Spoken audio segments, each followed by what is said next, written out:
Citoyens du monde, bonsoir, j'espère que vous allez bien. Ultime débrief de la saison après ce Nantes-Montpellier, victoire 3-0 des Canaries pour l'ultime match, la DRDDR de cette saison quasi interminable, tant elle a été longue pour les supporters, pour les joueurs, je pense pour l'entraîneur aussi qui disait après le match être très fatigué. D'ailleurs, Antoine Comboiré serait apparemment sur la sellette, Nantes ne devrait pas continuer avec lui la saison prochaine, il y a quelques changements qui sont en train de se faire en interne. Je pense que ça peut n'être que positif de se séparer d'Antoine Comboiré tant il était sur la fin, tant il semblait fatigué et surtout dépassé par les événements, par le football moderne, etc. Je me répète encore une fois, je pense qu'il a évidemment une part de responsabilité importante dans la nouvelle saison galère des Canaries, mais c'est évidemment pas le seul.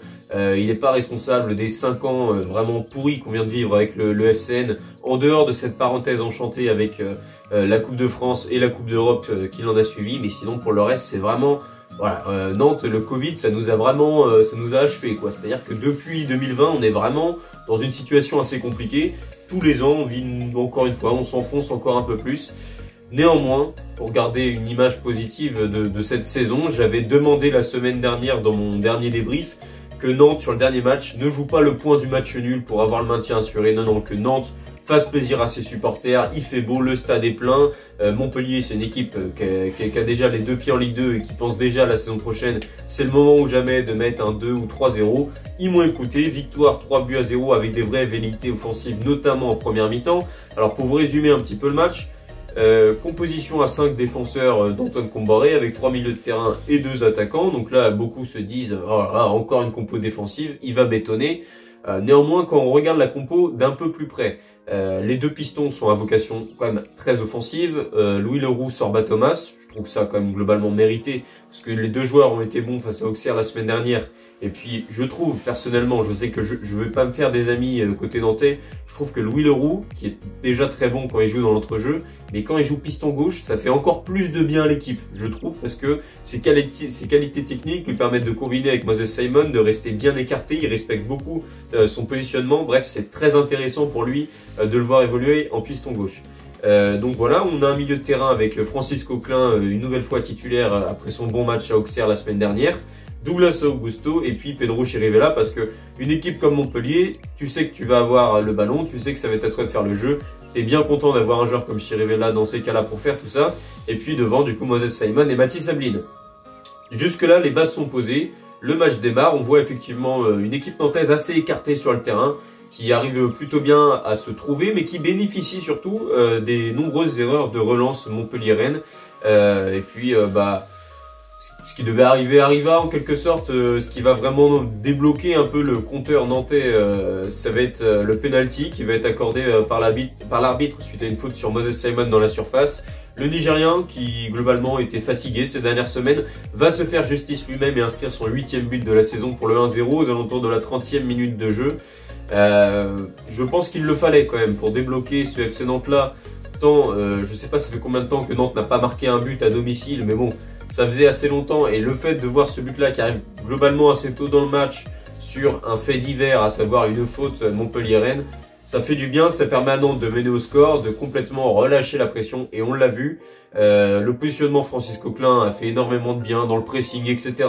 Avec l'agressivité en plus de Douglas Augusto, justement c'est ces 2 joueurs-là qui vont être à l'origine du 2e but. Douglas Augusto qui se jette comme il en a l'habitude dans les pieds adverses pour gratter un ballon au milieu de terrain.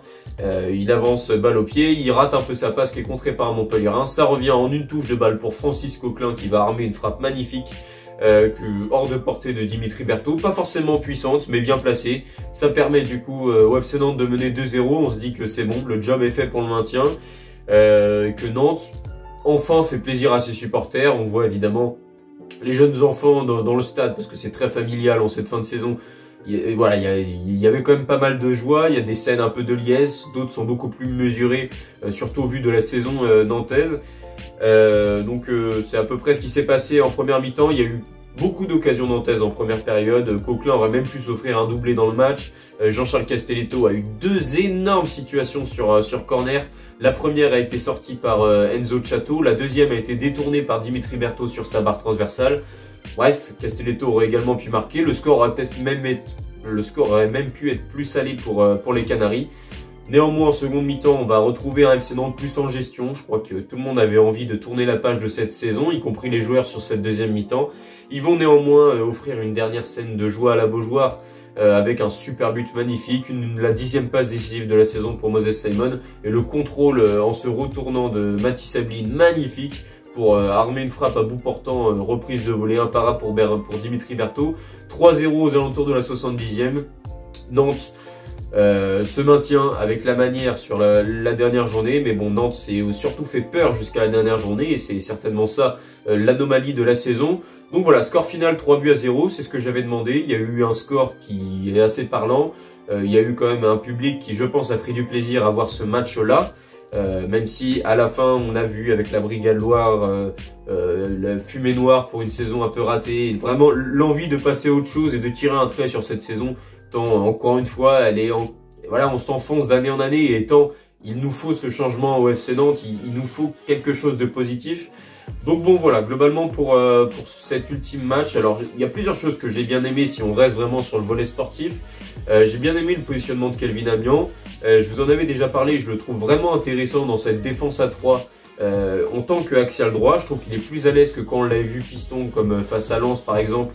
Voilà, je trouve que de toute façon c'est un joueur qui a des vraies qualités défensives, notamment en placement, etc. Il est difficile à passer néanmoins Kelvin Amian. Par contre, offensivement, très limité. On le sait, on le voit, on s'en rend compte. Alors cette position d'axial droit un peu intermédiaire entre un défenseur central et un latéral droit, ça lui convient à merveille. Il occupait cette position pendant de nombreuses années à la Spezia en Italie. Bologne souhaitait le recruter dans ce rôle-là précisément. C'est finalement Nantes qui a décroché le gros lot. Alors il faut mettre évidemment des grosses guillemets là-dessus, hein, ça reste Kelvin Amian. Néanmoins, voilà, je pense que c'est quand même un joueur qui peut être intéressant à garder, surtout si Nantes garde ce schéma à 5 défenseurs, qui ne veut pas forcément dire que tu vas défendre, non, ce qui veut simplement dire que tes joueurs vont être positionnés d'une certaine manière sur le terrain. Après, ce qui compte, c'est l'animation offensive. Mais je trouve que ce schéma à 5 est assez intéressant au vu des profils présents au FC Nantes, notamment au vu de la saison prochaine, on verra tout ça. Francis Coquelin a également été très bon, de toute façon je le dis à chaque fois, dans le pressing. Ce qui est bien avec Francis Coquelin par rapport à un Moussa Sissoko qui est arrivé un peu au FC Nantes, pareil, avec un gros CV, qui est passé par de grands clubs. La différence avec Francis Coquelin, c'est que comme pendant 8 mois il n'a pas joué, il est arrivé au FC Nantes avec l'envie de prouver qu'il avait sa place encore en Ligue 1 à 34 ans et qu'il pouvait apporter toute son expérience. Là où Moussa Sissoko est arrivé un peu comme le héros où tout le monde devait l'acclamer pour l'Europa League. Et du coup, forcément, voilà, tu sens qu'il n'y a pas la même envie, il n'y a pas la même légitimité, il n'y a pas les mêmes attentes non plus autour des deux joueurs. Et franchement, je préfère le cas de Francis Coquelin qui me paraît beaucoup plus sain, un salaire vraiment pas énorme, juste un joueur qui a envie de jouer au foot et de kiffer ces dernières années et qui, sur le terrain, force est de constater que sur la deuxième partie de saison, même s'il a joué que 6 ou 7 matchs, il a fait beaucoup plus qu'un Le Penant par exemple, quoi. Il a réussi à déclasser Le Penant sur le banc. Voilà, je trouve qu'il mérite amplement sa place. Donc Francis Coquelin très positif. Douglas toujours autant d'agressivité et ça fait du bien au mitard évidemment.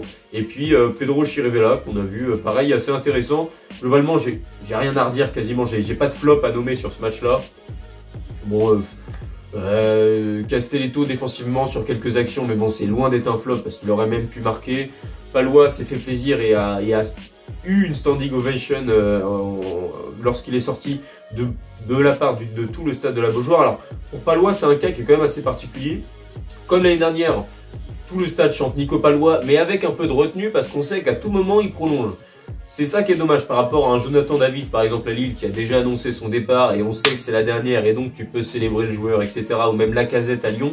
Là Palois, tu restes sur la retenue parce que l'année dernière tu t'es déjà fait avoir, tu l'as applaudi, tu t'es dit il est en fin de contrat, c'est terminé, il prolongera pas. Et puis 3 semaines après, le voilà avec le maillot 2025 il prolonge. Donc là tu dis donc on a fait des adieux à un joueur et au final il prolonge. Donc il y a toujours un peu de retenue dans les adieux qu'on fait à Nicolas Palois. Même si là j'ai quand même un pressentiment comme quoi c'est fini, je pense pour lui. Alors lui a encore envie de jouer, mais je trouve que pour le bien de Nantes et pour la symbolique, parce que franchement Palois s'il est encore là, c'est qu'il mérite encore sa place. Hein. Défensivement, encore hier il fait 2-3 interventions qui te font du bien. Néanmoins, pour la symbolique d'un vrai renouvellement, d'une vraie fin de cycle à respecter, je pense que des joueurs qui sont au club depuis plusieurs années doivent partir. Nicolas Palois y compris, Moses Simon certainement aussi parce que en 2026 il sera en fin de contrat et puis Nantes doit aussi apprendre à jouer sans Moses Simon parce que là c'est le circuit préférentiel. On sait que sans lui ce serait très compliqué. D'ailleurs il fait une saison à 8 buts et 10 passes D. Sa meilleure saison à Nantes d'un point de vue statistique. Il fait un bien fou. Donc voilà, c'était pas les seuls joueurs à certainement disputer leur dernier match avec Nantes hier. Sorba Thomas, notamment Chirivella devrait peut-être aussi partir. Il y a des doutes sur Douglas Augusto, Castelletto. Bref, je crois que tous les joueurs peuvent finalement partir. Moi mon souhait ce serait que Nantes parviennent à construire autour de joueurs comme Anthony Lopez, Coquelin, Ablin, Leroux.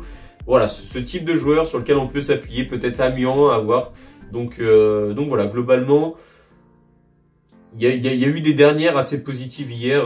L'ovation pour Nicolas Pallois, évidemment, parce que ça fait 8 ans qu'il est au club déjà et qu'il a rendu voilà, de vrais beaux services, que ce soit en Europa League, en Ligue 1 ou même en Coupe de France. Donc voilà, et puis pour terminer avec le cas Nicolas Pallois, j'aimerais bien quand même qu'il parte en laissant Nantes en Ligue 1 plutôt que y ait des adieux dans une ambiance délétère parce que le club descend en Ligue 2, que c'est la crise, etc. Je trouve que là, il sortirait encore par la grande porte, quoi. Je pense qu'une année en plus, ce serait peut-être l'année de trop. Et souvent, dans ce genre d'histoire, l'année de trop est souvent très négative, quoi. On a vu beaucoup de cas être gâchés de la sorte. Donc voilà. Du coup, au niveau des tops, si je dois en mettre 3, je vais pas être original, je vais mettre les 3 buteurs parce que ça va ressort aussi ce qu'on a vu du match. Moses Simon a été intenable hier et franchement, je l'avais pas vu venir tant ces derniers matchs étaient vraiment compliqués. Là hier, il a retrouvé ses jambes, il s'est bien entendu avec Louis Leroux là sur le côté gauche. On a vu vraiment des choses intéressantes, à l'image d'ailleurs du dernier but nantais qui résume un peu les qualités offensives de l'équipe, à savoir Leroux, Simon et Ablin, quoi. Ça se résume un peu à ces 3 joueurs-là en cette fin de saison. Et puis Mathis Ablin qui va inscrire un super but aussi. Donc voilà, pour moi, Coquelin, son match encore hier a été taille patron, même si attention, il a eu une faute qui était un jaune un peu orangé, je trouve. C'est un joueur qui a un peu d'agressivité tout de même. Alors ça fait du bien, mais il faut faire attention au jaune orangé ou voilà, à ne pas se prendre de carton rouge parce que ça peut te plomber un match. Mathis Ablin, voilà, plein d'efforts. Techniquement, il a été très propre là, quand il a décroché, dans ses décrochages, je l'ai trouvé assez propre sur ses transversales, sur ses passes. Et le but magnifique qu'il inscrit vient récompenser tout ça. Et puis Moses Simon, qui était vraiment sur un nuage hier, but plus passe D. Et franchement, c'est mérité. Pareil, s'il quitte le FC Nantes, ce sera par la grande porte, évidemment, pour Moses Simon. Donc voilà, globalement, dernier match que je juge quand même très positif, même si la deuxième mi-temps était un petit peu plus ennuyeuse.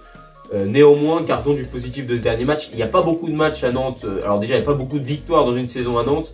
Alors en plus de ça, des 3-0, je pense que si on n'est pas content avec un 3-0 à Nantes, on sera jamais content de l'année. Donc voilà, on se satisfait tout de même de cette victoire-là, du maintien de Nantes, parce que les résultats des autres concurrents permettent à Nantes d'avoir un scénario idéal et de se retrouver à la place la plus haute possible, à savoir la 13e place, rendez-vous compte.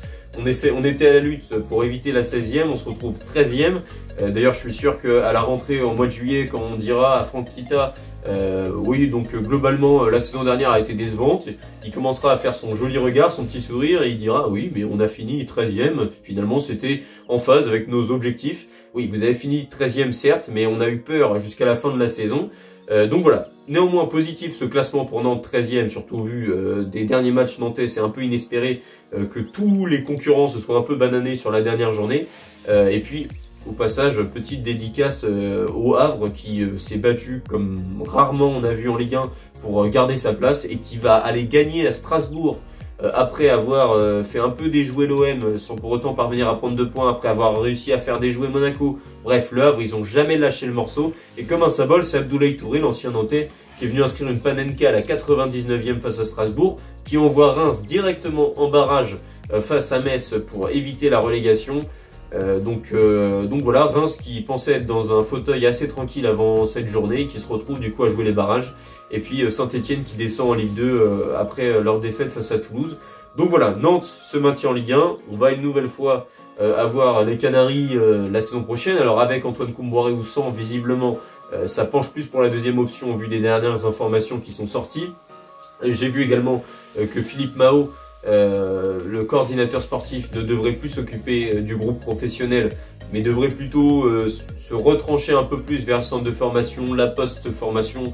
Donc voilà, pour moi c'est positif, il faut du changement interne dans tous les cas. À défaut d'avoir un changement là-haut, essayer de faire bouger les choses avec des joueurs avec des hommes de l'ombre qui sont vraiment un peu trop dans l'ombre et ne font pas leur travail comme il faut, ou ne parviennent pas réellement à faire changer les choses à Nantes, parce qu'on a besoin de changement encore une fois. Donc on surveillera ce qui va se passer cet été, espérons un renouvellement d'effectifs dans une situation financière qui est évidemment compliquée comme pour tous les clubs de Ligue 1. On suivra ça avec attention, comptez sur moi pour vous relayer l'actualité des Canaries durant tout l'été. En tout cas, j'espère que ce débrief vous aura plu et que plus globalement, l'idée que je débriefe tous les matchs du FC Nantes cette saison vous aura plu. Que ce soit les victoires, les défaites, les moments de tristesse et de doute, ou même les matchs nuls positifs face au PSG. Bref, j'espère que cette année vous aura tout de même plu, que tous ces moments passés ensemble vous auront plu. Je serai là cet été pour continuer à relayer l'actualité du FC Nantes. Allez, ciao tout le monde.